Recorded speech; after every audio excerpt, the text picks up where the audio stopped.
Hello everybody, this is Toys R Us. For this special figure showcase, we're going to be looking at the Takara masterpiece, Sideswipe. What we're going to do with this video, we're going to have an in-depth look at him, how he displays in both modes. We're going to do some comparisons with some newer figures and some original Generation 1 versions of himself. We'll have a look at the box, the artwork and everything that came with him. So here is the figure itself, already taken out of the box obviously and in his robot mode. We'll come to him in a second, but let's have a look at the really nice box. So for those of you unaware, he was originally, well he is called Lambor in Japan, and because this is obviously Takara Tomy, it was made in Japan, so they're using his original name. So this is a few years old now. This is MP12 and it is the lovely, of course, Lamborghini Countach LP 500S as it says there. So the good thing about these boxes is these are actually obviously toy images, so that's where they've changed hugely from the old boxes. Used to have lovely pieces of artwork, but with these you've got actual images of the toy itself. So there he is standing with MP10, and of course it's showing you that he can fit in the back of MP10's trailer there, which is Convoy if we're in Japan, or Optimus Prime if we're over here.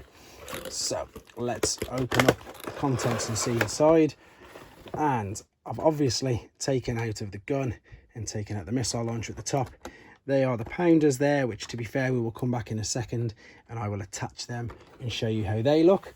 We've then got the instructions, and we've got what I really like with all Japanese figures, even back as far as G1, they have these little collector's cards. There he is, Lambor MP12, and then there's a bit of data all about him there as well. And these are a really nice little, just, you know, a little bonus. As I say, they've been doing that since Generation 1. So let's look at the figure itself. As you'd expect with a masterpiece, he does look truly stunning. You've got full articulation in the shoulder, up, down, all the way around. Same as in the bicep, same as in the wrists. We've got obviously a waist tilt twizzle, same with the top of the hips, same with the knees, pretty much as you can imagine, full articulation, ankle tilt, toes up and down. I mean, it really is absolutely stunning. Great head sculpt there. There's his lovely blue eyes. Yeah, just looks really good. Tires and wheels are all plastic if we want to be super pedantic, but I suppose that we've realized that through the years that with the rubber that it does actually perish. Right, so there he is.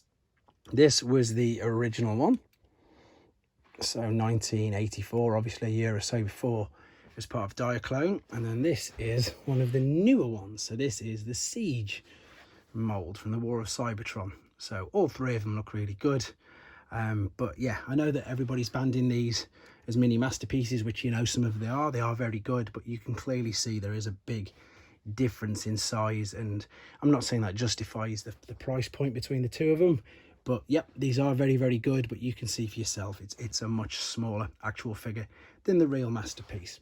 Right, so what I'm going to do now, I'm going to transfer him off camera. We're going to come back to see him in his alternate mode. A couple of reasons: one, I don't want to spoil it for yourself, and two, to keep the length of the video down. So I'll come right back to you right now.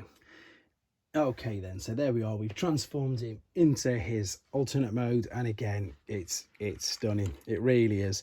I remember this being one of my favorite cars as a child, and yeah, it looks so good. The transformation process itself isn't actually that difficult. Again, I know I didn't do it on camera, I'm sorry for that.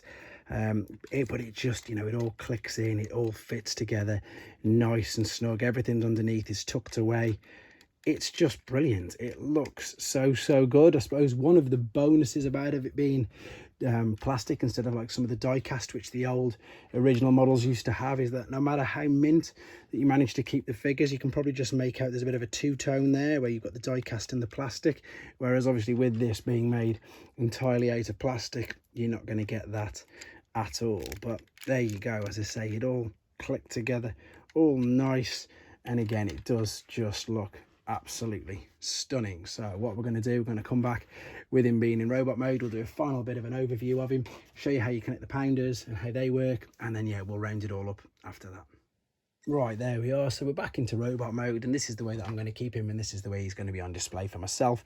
The last thing I haven't done is folded out his fists. His fists are hidden, concealed lovely behind this wing, which you can see there.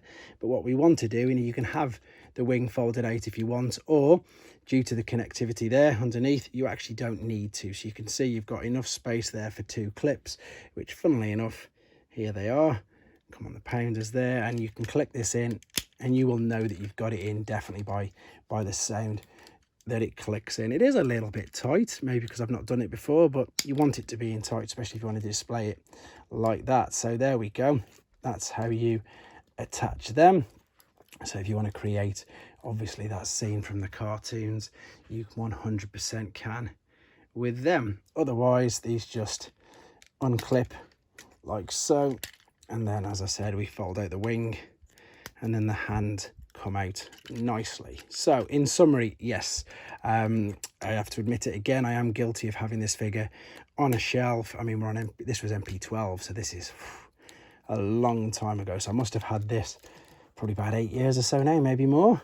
I brought them when they first came out, so I do really like them. And doing these videos, so thank you Pocket Migo for giving me, you know, the impetus to do these, get these out.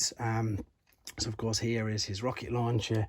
I'm going to pop it, I'm going to do exactly the same as the picture behind. I'm going to attach it right there to his left shoulder, and then I'm actually going to put his gun in his other hand. So you've got a little notch either side of the handle, and then this will fit lovely inside the 2 cutouts in his hand there, he says. Let's see if I can do this without it falling out.